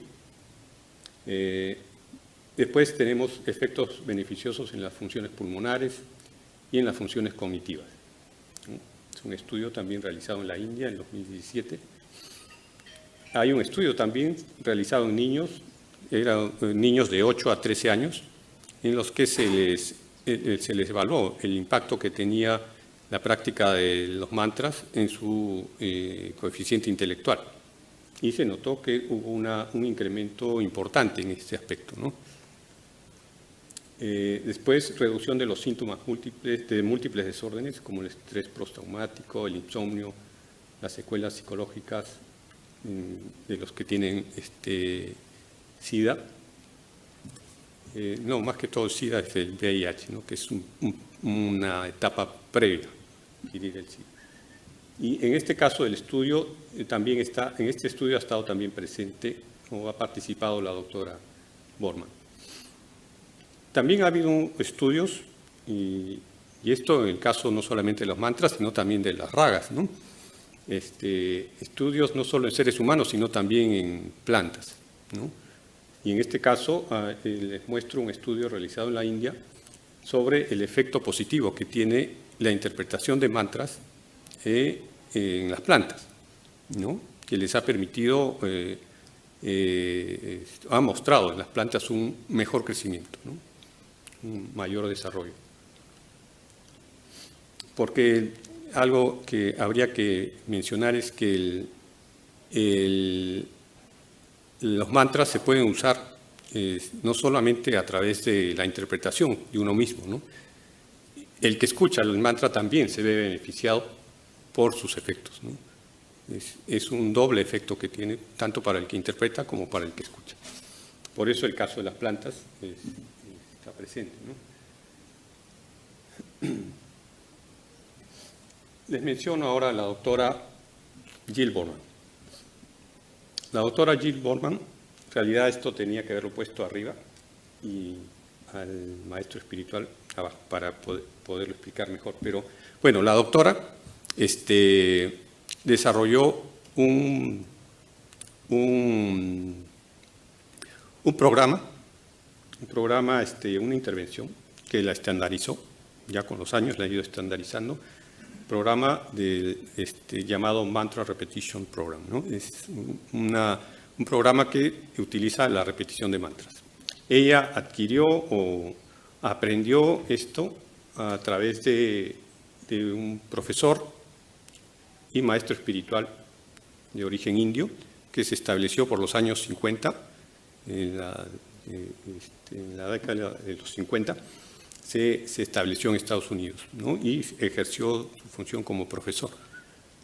Él estuvo enseñando en algunas universidades de la India, de Estados Unidos, perdón, y él desarrolló también un método, ¿no? de meditación, es el Passage Meditation, ¿no? Es la meditación repetitiva. Entonces, la doctora Borman lo que hizo fue, a partir de esas enseñanzas, crear un programa que pueda ser utilizado en cualquier parte, en cualquier momento y por cualquier persona, ¿no? Incluso se puede utilizar en la calle, ¿no? En medio del tráfico, del ruido, se puede utilizar. E incluso ha sido ya desarrollado para ser utilizado a través de Internet, ¿no? Esta doctora ha realizado y sigue realizando hasta ahora, hace poco ha sacado un artículo este año, donde sigue poniendo a prueba este programa, ¿no? Para poder verificar y comprobar su efectividad. La efectividad de los mantras, de esta forma de ejecutar los mantras en la salud, ¿no? Ha hecho muchos estudios en relación a esto y a los efectos positivos. Bueno, pues está por desarrollarse, ¿no? Todavía. Algo a mencionarles en relación a esto de la ciencia es que estos estudios, a pesar de que ya tienen mucho tiempo, estudios por el lado de la neurociencia o por el lado de la neurología o otras áreas de la ciencia, a pesar de los años que tienen, aún no han logrado determinar muchos aspectos positivos de los mantras, ¿no? Hay muchos elementos que aún la ciencia no logra confirmar, porque la ciencia tiene sus protocolos, tiene sus reglas, tiene sus procesos, ¿no?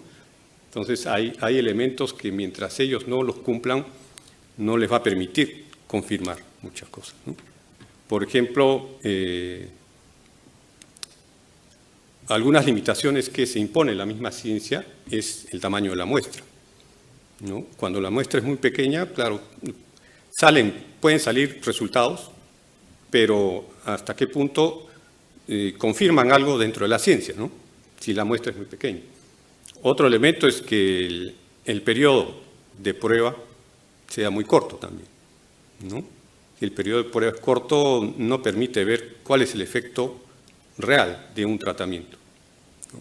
Otro elemento que tiene como limitación estos estudios es que a veces no hay un grupo de control, ¿no? En varios de estos estudios se hace el experimento con un grupo de personas, pero no hay un grupo de control al que no se le aplica el experimento que sirva para establecer la comparación, ¿no? Entonces, ese elemento puede a veces impedir, ¿no?, sacar conclusiones concretas. Otra limitación también es que hasta la fecha son muy pocos estudios longitudinales que se han hecho en torno al mantra, ¿no? Lo que se hace son estudios transversales, sobre todo, ¿no? Estudios que se dan en un tiempo determinado, con pacientes en un momento determinado, un lapso de tiempo determinado, y ahí queda. Mientras que los estudios longitudinales implican una evaluación a lo largo de un periodo de tiempo, de años, ¿no? Para ver qué ha pasado con la persona durante 5 años, por decir, ¿no? Ese tipo de estudios que son más costosos, en cuanto a los mantras no hay muchos, ¿no? Habrá unos 3, 4 que por ahí he leído, pero más no. Entonces, no hay suficiente todavía base dentro de la ciencia para que puedan confirmar muchas cosas realmente positivas de los mantras, ¿no? Pero bueno, habrá que esperar que esto vaya avanzando. Lo bueno es que se está haciendo, ¿no? Se está investigando. Mantras en Occidente. Los mantras, a pesar de lo que les menciono, les he mencionado que la ciencia aún está confirmando muchas cosas, los mantras se están utilizando, ¿no? Se utilizan dentro de la musicoterapia occidental, pero también dentro de la musicoterapia oriental, que es un tipo de musicoterapia específica, ¿no? Con elementos de diversas tradiciones musicales de Oriente, ¿no? La árabe, la judía, la india, etc. También se usa en las terapias alternativas, ¿no? El canto de mantras uno lo va a encontrar seguramente en alguna terapia alternativa o complementaria, ¿no? Las psicoterapias también, dentro de la psicología se utiliza, ¿no? Como un recurso el canto de mantras. Y en los hospitales también. No tengo conocimiento si acá se esté usando en algún hospital o en algún hospital de Occidente, pero en la India sí, ¿no? Hay por lo menos 2 hospitales donde se utiliza el canto de mantras como terapia, ¿no? Les he puesto arriba en lo que es musicoterapia oriental, un curso que ustedes pueden encontrar en el Berklee College of Music, en su página en Coursera. Ellos tienen un curso que ofrecen en Coursera que se llama Music for Wellness, ¿no? Es un curso que lo que busca es que los alumnos encuentren, sobre todo en su voz, en el canto, encuentren una vía para lograr el bienestar, ¿no? Y les comento este curso porque dentro de este curso le dan bastante importancia al canto de mantras. Es un elemento que utilizan mucho, incluso una de las profesoras, Susan Hanser, que es directora emérita de la Facultad de Musicoterapia de Berkeley. Ella ha escrito un libro, que ahora se los voy a mostrar, donde propone una práctica musicoterapéutica, donde intervienen, donde integra muchas prácticas orientales de musicoterapia, ¿no? Es una forma muy integradora de llevar a cabo la práctica musicoterapéutica, ¿no? Este libro lo pueden adquirir, me imagino que en Amazon. Es de acá, ¿no? Susan Hanser, Integrative Health Through Music Therapy. Es un libro muy interesante que si tienen la oportunidad de conseguirlo y leerlo, les va a abrir bastante el panorama de la música y la salud en estos tiempos, ¿no? Antes de terminar, y considerando las limitaciones que tiene la ciencia actualmente, todavía, ¿no? Es recomendable que cuando ustedes visiten páginas donde hablen o traten sobre temas relacionados a los mantras y sus efectos, tengan bastante cuidado, ¿no? Con lo que leen, porque se encuentra muchos términos y muchas afirmaciones que podrían ser un poco dudosas, ¿no? Por ejemplo, una de ellas es que a través del mantra, como objetivo principal, se puede obtener la abundancia, la riqueza, obtener dinero. Eso, claro, puede ser, se puede hacer, pero lo que se debe enfatizar siempre en la práctica del mantra es es el cambio primero de la persona, ¿no? La persona tiene que lograr cambiar con el mantra. Ya después viene lo otro, ¿no? En la práctica de yoga mantra, por ejemplo, hay varias formas, ¿no? O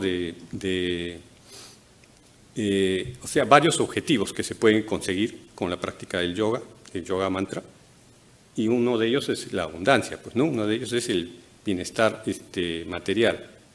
Pero dentro de todos esos, siempre el principal objetivo y el primero es el cambio de la persona, ¿no? El mantra debe lograr eso en la persona. Otro elemento que a veces puede resultar engañoso cuando se leen páginas sobre los mantras es el uso a veces extensivo y exagerado de terminología médica, ¿no? Que a veces hace confundir o puede hacer parecer de que hay un sustento real en lo que están afirmando en ese momento, ¿no? Otro elemento es que a veces en algunos artículos se cita estudios de muchos aspectos de la ciencia que confirman lo del mantra, ¿no? Pero a veces es solamente hecho con un fin marquetero, ¿no? Porque no mencionan ni el autor, ni la fuente, ni el título de la obra, ni el país, ni el año, etcétera. No mencionan nada, entonces uno se queda en el aire, ¿no? ¿Dónde confirmo esta información, no? Entonces hay que tener mucho cuidado porque, como les digo, en las ciencias se está todavía avanzando en este aspecto, ¿no? No hay cosas ni afirmaciones tan concretas sobre el mantra, pero van a llegar en su momento, ¿no? Pero que los mantras tienen un efecto positivo y favorable en la salud de las personas, ese es un hecho, ¿no? Y se ha podido ver en toda la tradición ancestral que tiene la India, ¿no? Y lo que se ha visto también en Occidente a través de las enseñanzas de varios maestros, ¿no? Aquí tienen alguna bibliografía que quizá les pueda servir sobre el tema de los mantras. Bueno, y con eso termino mi exposición. Espero les haya gustado. Muy bien, agradecemos al profesor Julio Flores por su exposición y invito nuevamente al profesor Renato Paredes, por favor, que nos acompañe aquí. Y también, por supuesto, a todos ustedes, si tuvieran alguna pregunta, tanto de la primera como de la segunda conferencia. Aquí hay unas preguntas. Julián, van a pasarle el micro o de repente escuchamos, a ver, uno y luego dos. Gracias. De los tipos de comida, ¿no? Tamásica, rajásica y en la bondad, ¿no?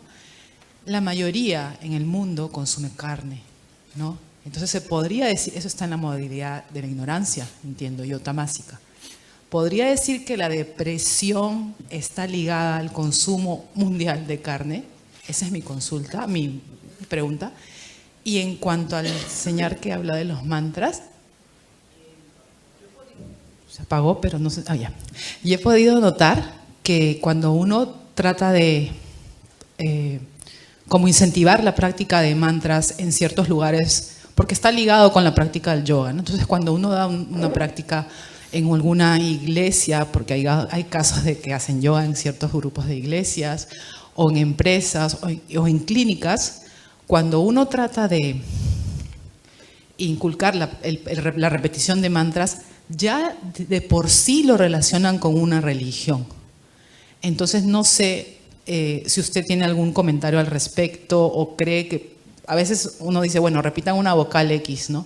Pero es diferente saber el significado de un mantra y hacerlo repetir porque sabes que le va a hacer bien a la mente o al cuerpo, dependiendo del mantra. Pero si tiene algún consejo, yo pienso que va de la mano lo que dijeron ambos, ¿no? Que a veces cuando ya se van al tema del alma, ya genera un bloqueo. De pronto, si me puede hacer usted un comentario al respecto. Muchas gracias. Sí. Entonces respondemos en orden, ¿sí? Por favor. Sí, bueno, es inevitable hablar de ese tema de la alimentación y no es para nada intención de generar un tipo de resistencia o malestar, pero la respuesta es un sí contundente, ¿no? O sea, la Ayurveda de esta tradición. Yo no soy nutricionista y no hablo desde ahí, les voy a hablar desde lo que sé de Ayurveda. La carne es una cualidad tamásica, es lo que comen, es comer carne, y no solo carne, voy a grabar el asunto. Muchos de los lácteos que consumimos, comidas procesadas, que quizá la leche de la vaca en India es sagradísima, ¿no? Y de hecho de ahí se hace el ghee, que es un elemento incluso que se usa para el material ceremonial y alcanzar estados de paz, etc. Cuando esa no es la misma leche que la leche que consumimos nosotros, en cartones, en lata, procesada, y por lo que he podido aprender Ayurveda, cuando he estudiado, cuando lo que me ha enseñado es que la cualidad del alimento se transforma.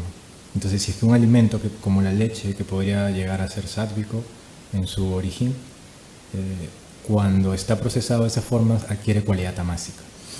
Entonces, sí, podría llevar el consumo de leche de esa cualidad tamásica, no la leche pura, la carne y demás alimentos que pasan por procesos de industrialización de ese tipo, tienen cualidad tamásica y por tanto derivarían de enfermedades mentales. Justo conversaba con quien estudia Ayurveda y me contaba que, claro, ella en su día a día, pues claro, básicamente tiene que salirse del canal industrial de consumo porque no puede, si no se estaría fomentando el desarrollo de otras enfermedades. Cuando uno estudia Ayurveda a fondo, comienza a confrontarse con información de ese tipo, que puede hacer que uno quiera desistir o quiera echarse para atrás porque dice, oye, mejor me enfermo porque, bueno, si voy a dejar de comer carne, voy a dejar de... y más cosas, mejor no lo hago y me quedo tranquilo, ¿no? Pero bueno, si es que uno entra a esta disciplina, hay hábitos que aceptar, ¿no? Sí, bueno, si quieren pongo ejemplo, no como carne hace 10 años, y bueno, ahí vamos, ¿no? Se puede vivir. Gracias.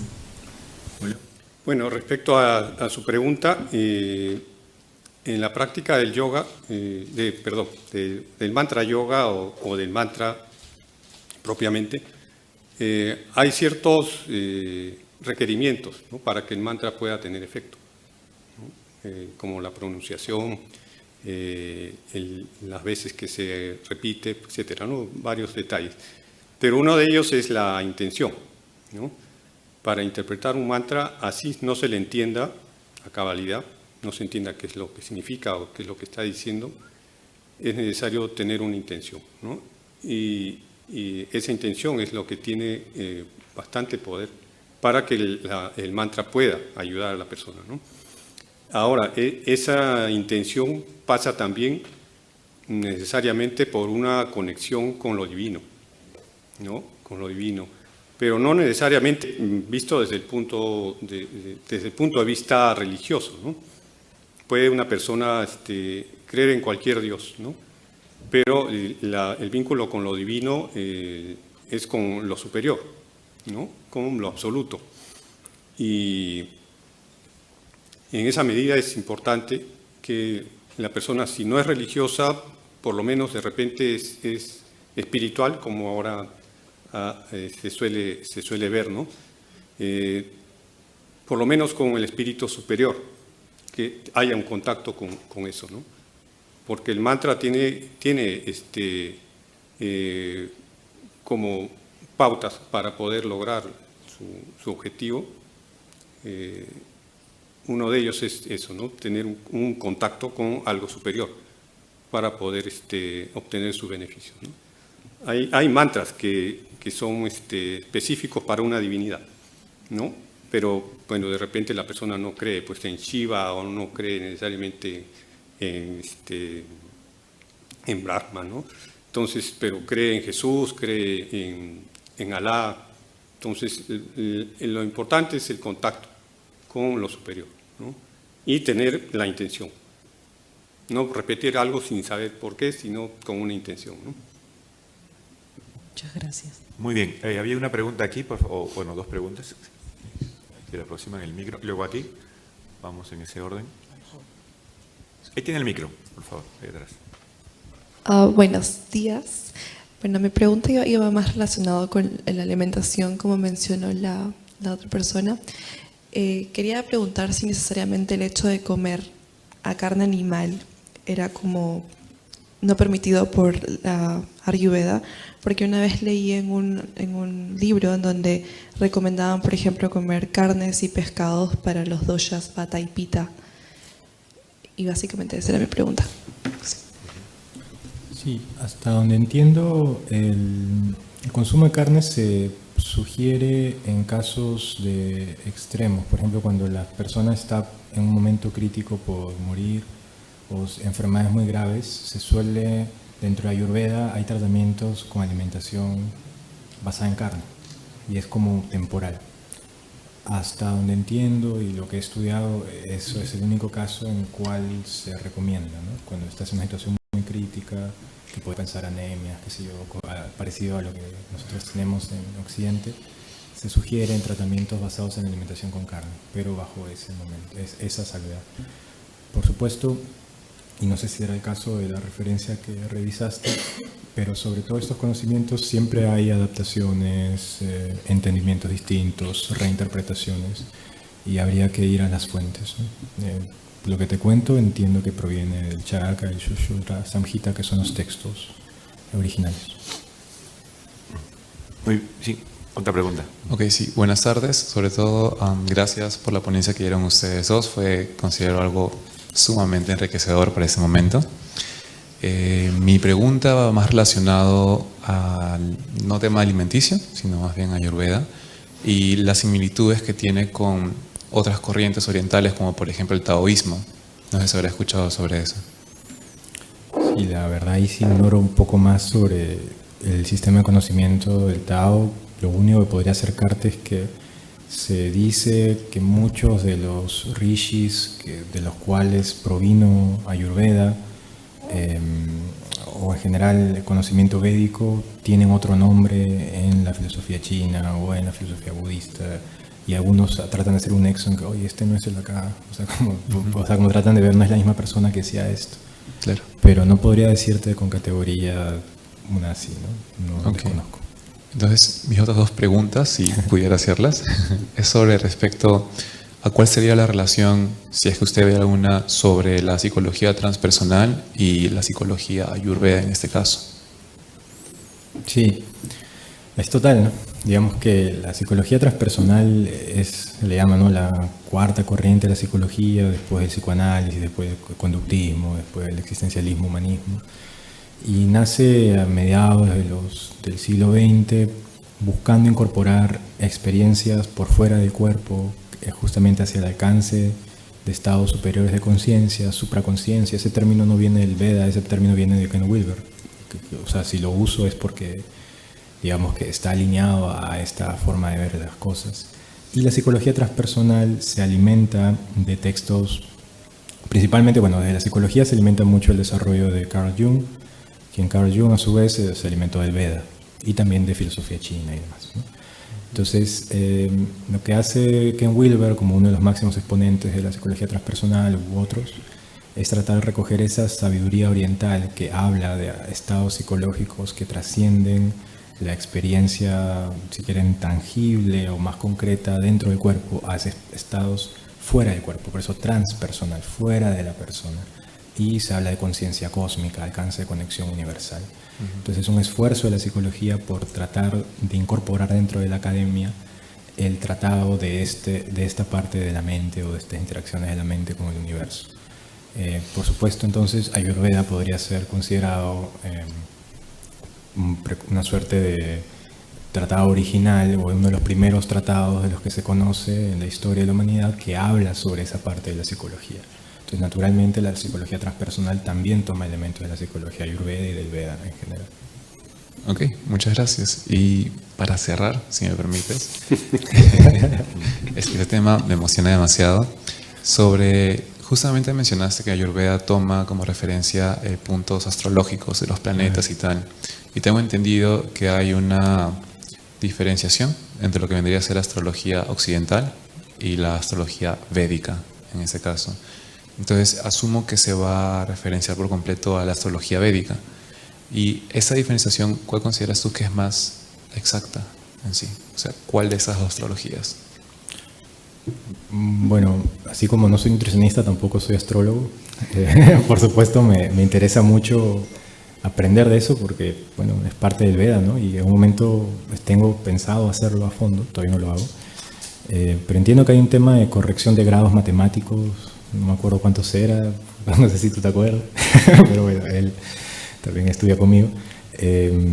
Pero hay una corrección de los grados matemáticos en los cuales los planetas están calculados y de ahí, por ejemplo, hay signos, por ejemplo, tú eres Libra en astrología occidental, pero en Ayurveda eres de otro signo, ¿no?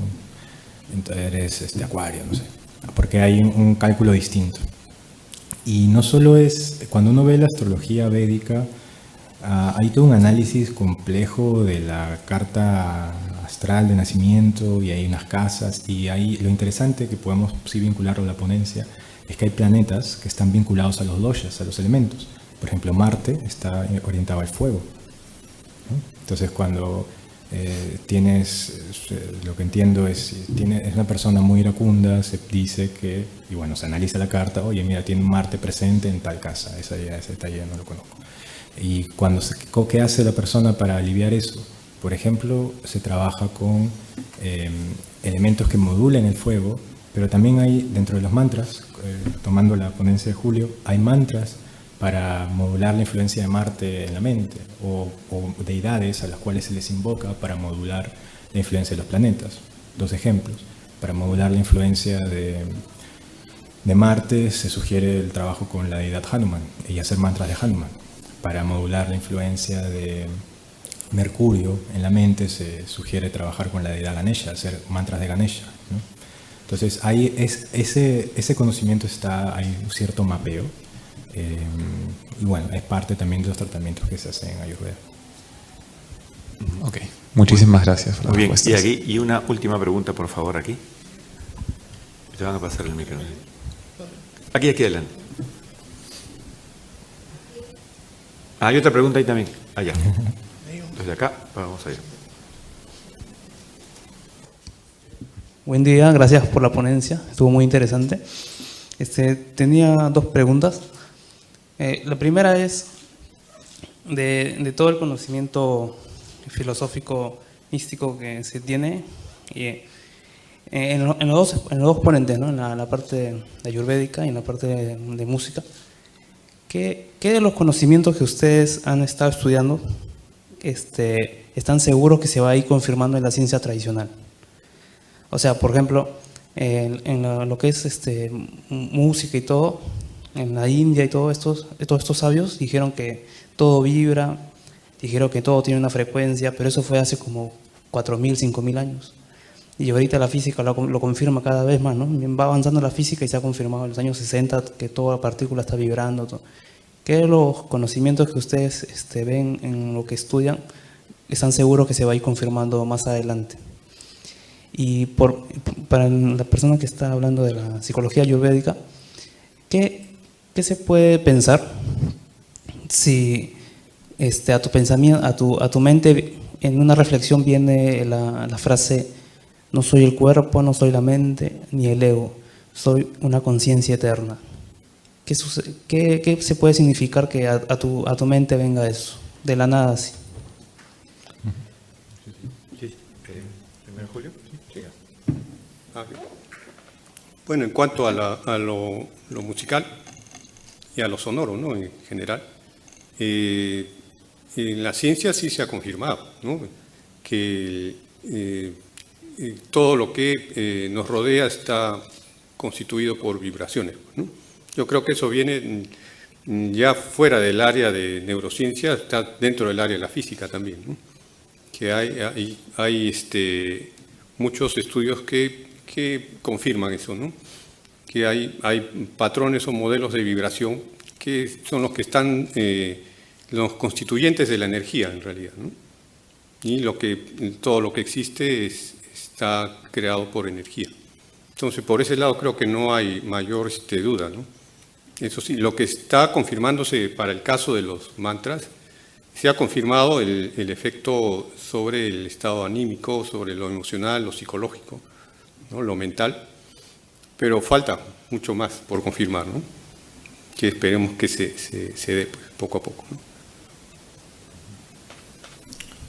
Sí, sobre la pregunta, una pregunta epistemológica al final.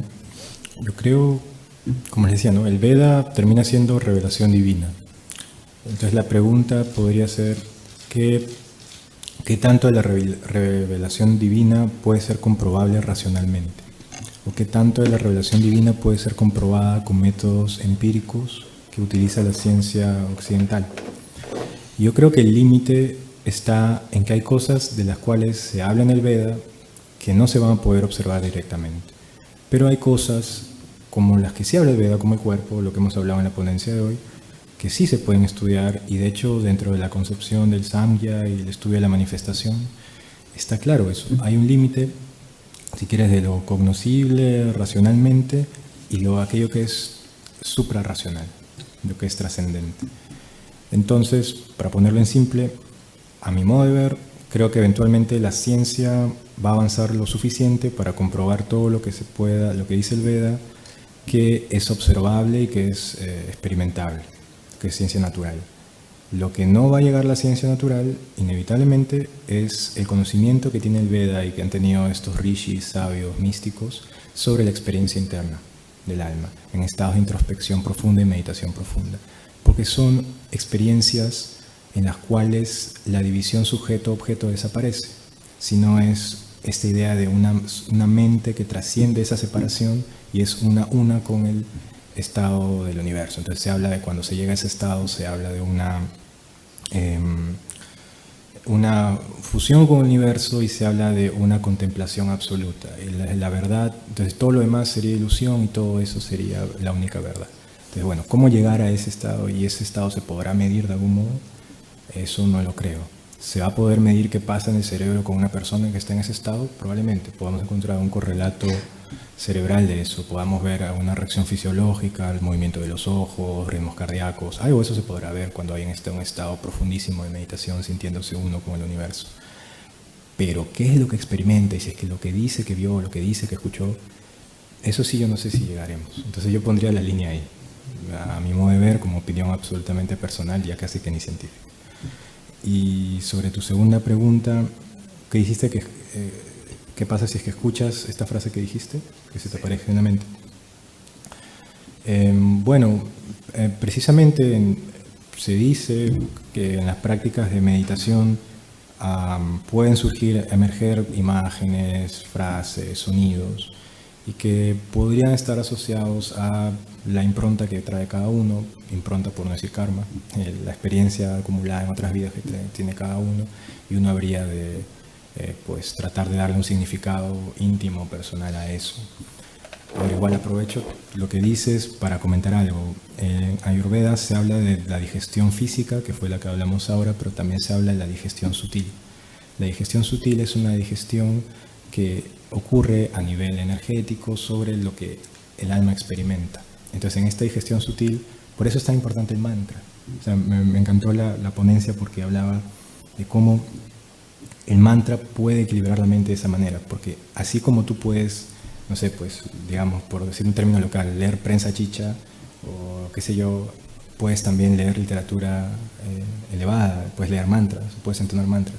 El impacto mental de la cualidad de lo que estás consumiendo con tu mente también va a impactar en tu proceso digestivo y en lo que tú experimentas. Por eso la importancia de meditar y recitar palabras divinas, textos sagrados, literatura de esa fuente, porque también contribuye a un proceso digestivo que quizá no es observable porque es sutil y no es la digestión física, pero que también está contemplada dentro de la Ayurveda. Entonces, claro, que medites en frases como esas, por supuesto que contribuye a tu bienestar mental según esta disciplina. Y muchísimas gracias. Y por favor, la última pregunta.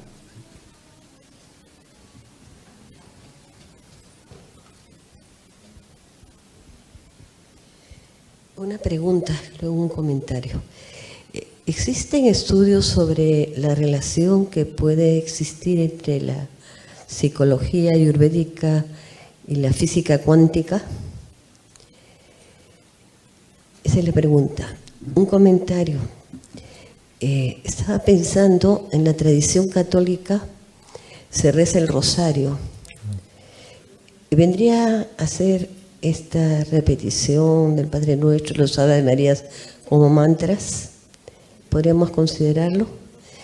Y otra sugerencia quizá, si se puede considerar, por ejemplo, en la tradición budista, el Om Mani Padme Hum, Om Mani Padme Hum, ligada a la música, como un mantra para el bienestar, o Karma Pacheno, Karma Pacheno, Karma Pacheno, para defenderse del miedo o invocando protección. Eso, por favor. Julián, por favor, si le recibes el micro. Julio, quizás la parte que... Ya. Bueno, en relación a lo que comenta, sí se puede considerar un mantra, ¿no? Esta oración que se usa en la Iglesia Católica. Y así como hay en la práctica católica, también hay en el Islam, ¿no? Hay oraciones que pueden ser consideradas como mantras también. Los judíos también tienen sus mantras, ¿no? Que están basados en sus propios textos, ¿no? Sagrados, ¿no? Dentro del budismo también, ¿no? Ese mantra que ha comentado, que es uno de los más conocidos, también sí es un mantra, ¿no? Y tiene un fin similar, ¿no? A los mantras que se usan en la India, ¿no? Y es la repetición justamente del rosario, ¿no? Es la repetición de esas oraciones lo que genera un efecto, ¿no? Se considera dentro de la Iglesia Católica que recitar el rosario diariamente tiene un efecto positivo en la persona, ¿no? En muchos aspectos. Y yo lo sé por personas que conozco que rezan el rosario continuamente, ¿no? Y según ellos afirman, les hace bien, ¿no? Y les permite vivir de una manera mejor. Entonces, yo creo que el término mantras es un término que se ha generalizado ya, o se puede extender a cualquier práctica religiosa.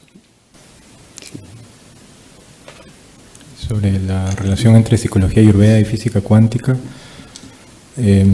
hasta donde entiendo, quienes escriben sobre física cuántica y tratan de asociarlo a la mente, plantean que todos estos procesos, bueno, como también decía en su intervención,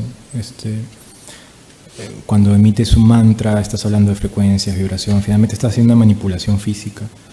Y hay que, como yo no te lo podría explicar, pero se plantea que funciona de esa manera.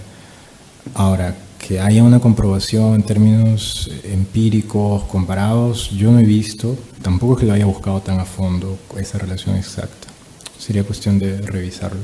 Pero sí te puedo decir que cuando hablan de mantras, cuando hablan de prácticas meditativas, cualquier tipo de práctica ayurvédica, se pudiese traducir de algún modo a cómo eso te impacta vibratoriamente. Se dice que finalmente el karma, o cómo el karma se expresa en el cuerpo, también tiene que ver con una impregnación energética. Y que cuando tú liberas tu karma, también liberas tu campo de energía alrededor. Eso es lo que plantean la interpretación, si quieres, cuántica de este aspecto energético del ser humano. Ahora, referencia científica exacta, hay uno que se llama Dan Winter. Dan Winter habla un poco de eso, de un poco de él es físico, Dan Winter, y habla sobre cómo se pudiese describir este campo energético alrededor del cuerpo en términos cuánticos. Podría ser una referencia de las que se me ocurre ahora. Muy bien, muchísimas gracias.